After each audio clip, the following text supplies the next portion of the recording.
I'm on a mission to rejuvenate an ancient city. However, there are a lot of things I can only get in the end, like, end rods and stuff. I need to start gearing up for end busting. So today I'm going to build sugar and gunpowder farms so that I'll have plenty of rockets when I get an elytra. So I think what I'm going to do is over here next to my iron farm, I'm going to set up a sugarcane farm that I can use to make paper. Unfortunately, I think some of my cows are in the way, but that's all right. And you can see the bamboo. That's where I used to have it. It lives over there now. So, sugarcane or bamboo evictions aside, let's see if I can get a sugarcane farm set up.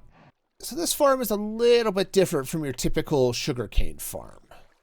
Got the sugar growing here, but I'm going to use pistons to knock it off at this second level. That's not too unusual. But you can see this redstone line back here. This is all triggered off of an observer, which is watching a spruce sapling. Let's get over here and take a look. Anytime this sapling tries to grow, well, it's going to fail, but it's going to trigger this. It's going to trigger the observer, which will trigger all of the pistons down the line, which will attempt to harvest the sugarcane. And then I've got it running into a water line right now that's going to come right here to the middle. Now the plan, once I get this in place, is to then run the sugarcane over here to these stacks of chests, probably with a dropper vader bringing everything up to the top of the chests. So yeah, that's the plan. So I'm just gonna wait here for a minute, make sure this is actually working the way I expect it to, and I think it's gonna be fine. I'll just drop another layer of dirt on top of this sugar, some water on top of the pistons. It's gonna be lovely. There we go. Hey, what do you know? It actually worked. And we've got the one sugar that grew. Oh, that's perfect. And because of this iron fence here, when the piston fires, the sugarcane hits that and will drop down into the water. So everything stays nice and happy, which is, that's wonderful. I'm happy about that.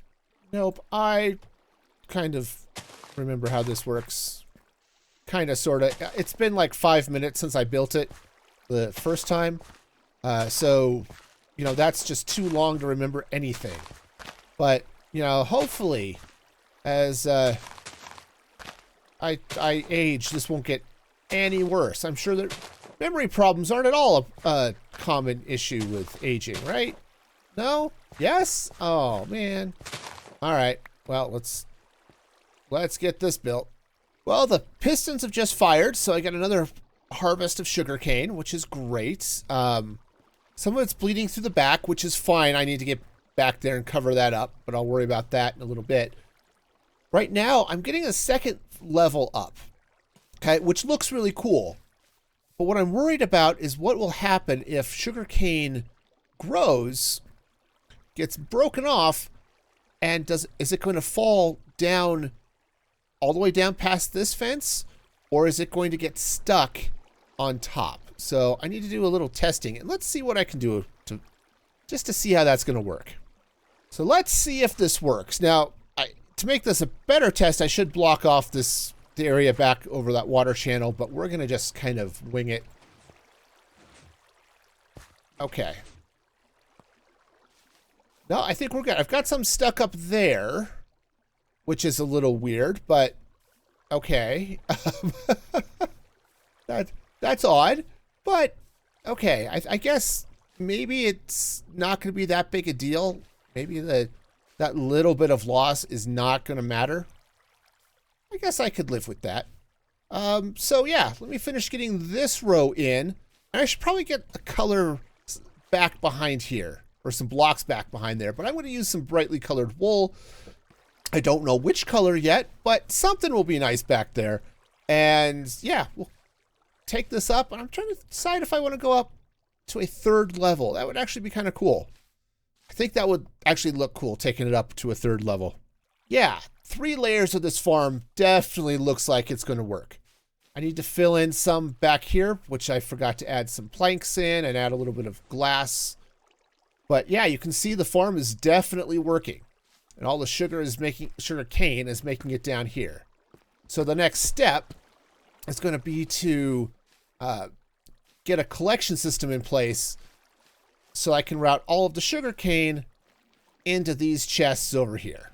So I've got the water channel that comes down this way. All of the sugar cane is going to pour down here. It's going to follow this right across here. And yes, I will pick those diamonds up in a minute. But first, I'm going to stick a slab right here in front of this soul sand. Now, I do need to block this off, but I'll do that here in a minute. What I need to do first is get in with a little bit of kelp. Grow that all the way to the top, which shouldn't be that hard, right? Kelp is a wonderful block. And then, yeah, I guess I'll go back around, break that, close up the column, and then we should be mostly good to go, except for the fact I have, yeah, there we go. Now the water will flow this way, and any drops should bounce off this chest, run across all of those hoppers, and get sucked into the storage, which is perfect. That's exactly how it should be. So this, I think, is working. Got the bubble vader coming up. Water is now swooshing over the hoppers. And now all of the sugar cane should start to end up down here in this chest. Yeah, look at that. So if I were to come over here, let's go ahead and just dump the sugar cane that I've picked up, right? It'll whoosh down that way. And we should see it. Yep, there it is, popping up right there. And there we go. Oh, I love it when a plan comes together. Looks like we have ourselves a sugarcane farm. Now, it's a little bit ugly. It needs some help. But, hey, it works. We're going to get all the sugar cane we need for paper for rockets.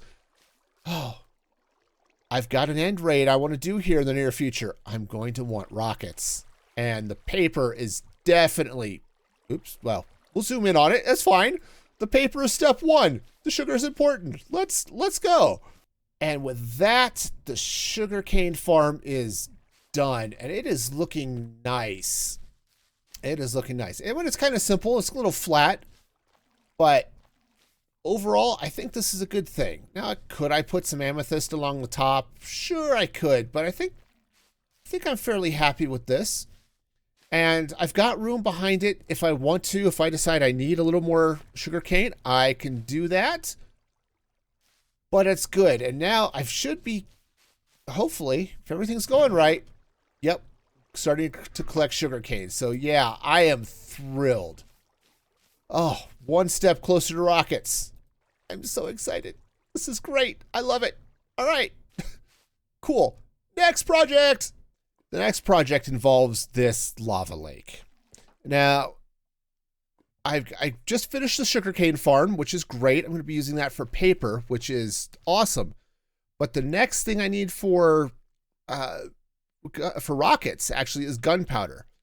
And so that means I'm going to be building a creeper farm. I was originally thinking just a general mob farm, but I think a creeper farm is going to be sufficient. So that is going to happen here in this lake behind me.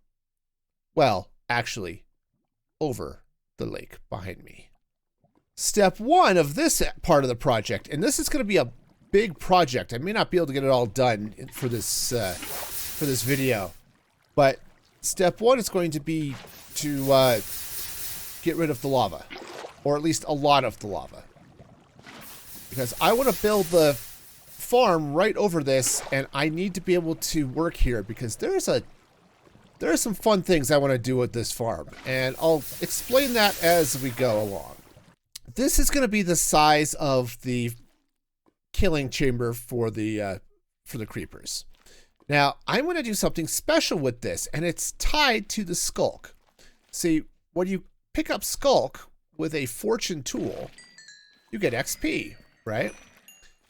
Well, if you kill something near one of these guys, one of these sculk catalysts, it will turn stone or any other natural thing into Sculk, which is awesome.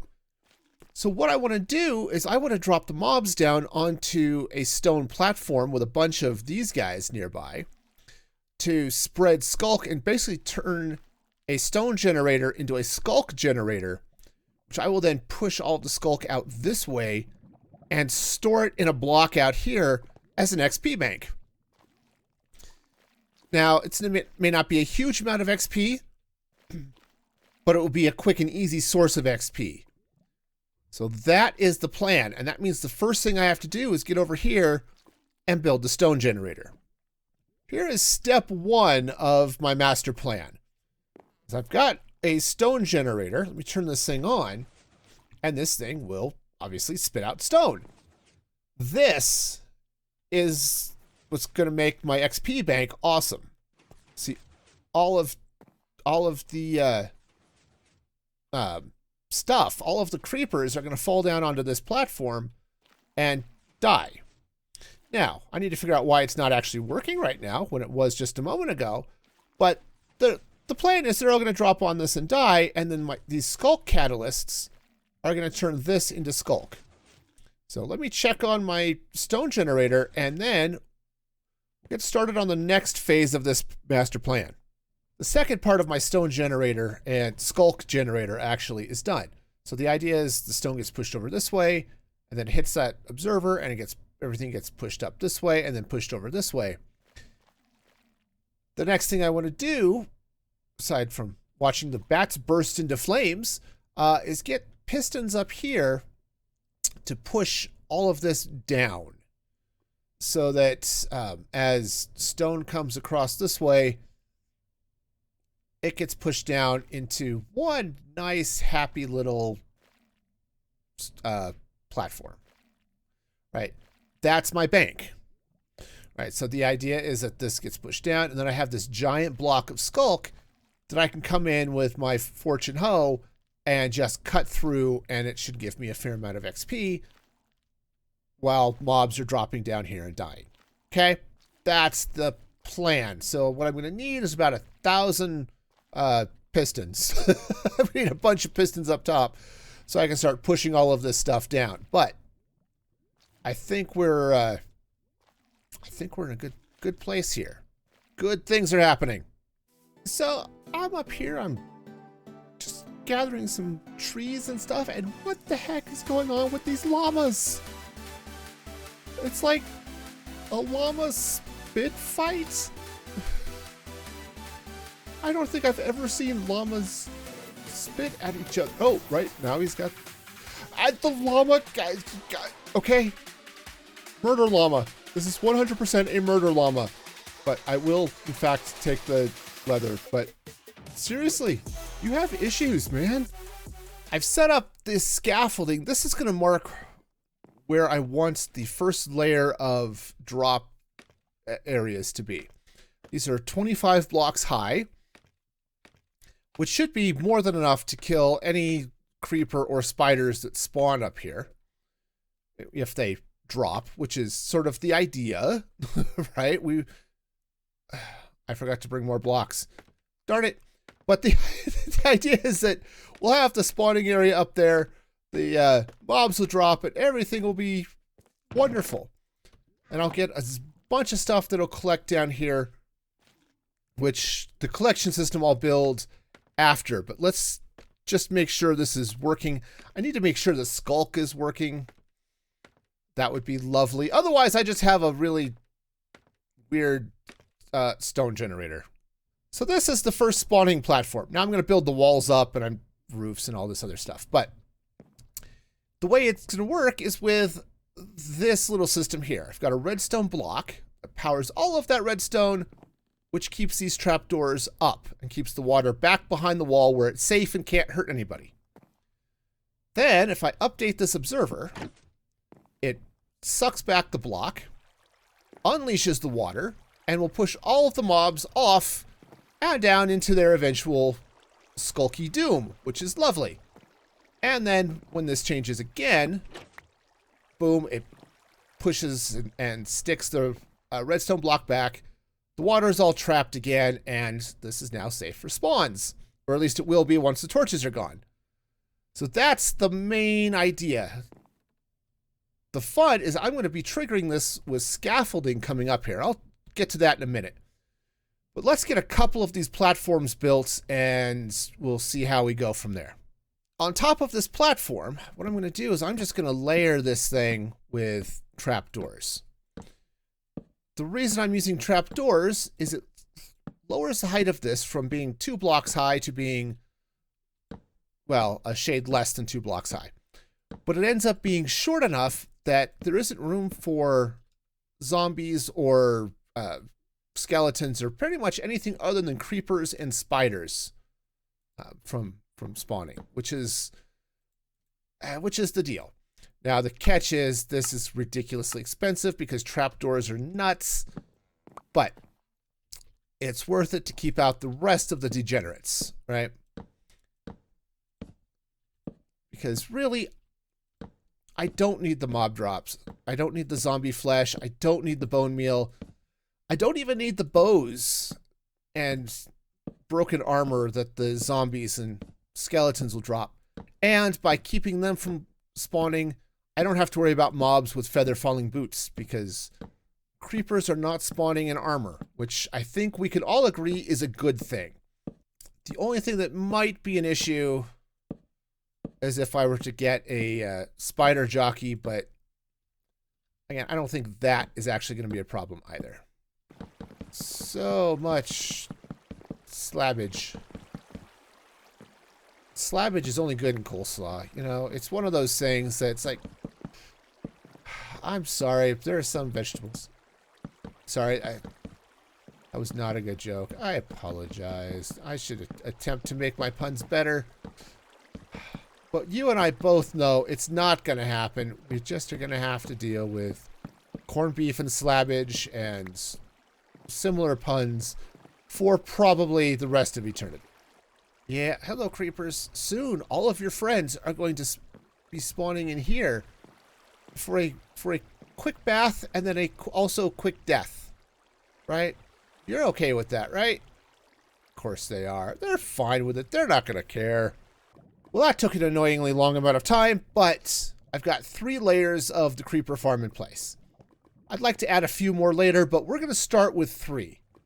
So the next step is to set up a hopper clock right here that's going to trigger these trapdoors, turn on and off the spawning platforms, and, you know, hopefully everything is going to be good. So let's get started on that. Now, this hopper clock is really simple. When it hits this repeater, fires redstone over, which triggers this trapdoor. And then, of course, when it shifts the other direction, it also shifts the trapdoor. And every time this thing flaps, it triggers a change in all of the scaffolding. Basically says, hey, how many blocks am I standing on? How much scaffolding's here? Something like that. And that change is picked up by those observers. See? Just like that. And that's what triggers all of the water to either pour out and we get creepers dropping or to retract. See? Just like this. Really simple, really easy, and this is a fabulous way to send signal up. And if and when I expand this up, I can just run the scaffolding up higher, add more of those little circuit dealy bobs there, and this will be quick and easy, and I don't have to worry about all of the extra special controls. So what I have here is the beginning of a sorting system, or a collection system, I should say. So what I'm going to do is I'm going to take these hopper minecarts, and we'll just set 1 on the rail. There we go. 2 and 3. So they're going to run through here. Now, check this out. As the minecarts come up, they get sucked in. There's some rail right underneath these slabs, right there. So as the hoppers come up, they want to go down to that rail, and when they do, these amethyst clusters keep them lined up here. So they hit, these cauldrons are full of lava. So what ends up happening is the minecarts come in, they get sucked down, get broken by the lava, and then into the hopper and shot back up to go back out and collect stuff. right? So that is the collection system. Now all of the drops end up coming down this waterway so that I can do all sorts of good stuff with it later. Because it's easier to deal with items in water sometimes than it is to deal with them as items. It's certainly faster. So cool. This is an Il Mango design, by the way. For those of you who are curious and want to build this thing yourself, it's awesome. Nice. So I had to reroute the water stream just a little bit. Items were kind of getting stuck up here. But now they're dropping in where they need to go and flowing down and showing up here. So, perfect. So one little sorter away from having a completed system. But, I said, I need to light up the areas around, and I'd like to make that a little bit bigger. But, yeah, and you also noticed, it's a glow ink sac farm. Squids form in or spawn in the water streams while they're up there. So, yeah, I guess I get glow ink. Bonus. And here it is. My storage system is complete. I've got the first two are string, next two are gunpowder, glow ink sacks, and then overflow extra things. Because I do get some things occasionally like bones and arrows because spider jockeys are a thing. Also, flaming bats. Also spent some time, thanks to some ender pearls, getting up and around and lighting up most of the these caves and shelves that are up here, which has definitely helped the rates of this farm, but it's still not fabulous. It's definitely slower than I was hoping for as we watched those spiders, you know, plunge bravely to their deaths. And I do occasionally see a creeper survive this fall, which is a little surprising. I think they're landing on these and somehow surviving that. I don't know. But whatever's happening, this is done. I'm getting a giant block of sculk that I can use for XP. Sadly, it's not as fast as I was hoping, but hey, it's better than nothing, and I definitely need the gunpowder, which was really the goal of this. That is going to do it for me today. We've made a lot of great progress. We've got gunpowder, we've got sugarcane coming in for paper. I am going to be set for rockets when I go end raiding, hopefully in the next episode. So to see that, remember to like this video, subscribe to the channel, and turn on notifications so you know what's going on, just like that bat that's flying around. And until next time, be excellent to each other.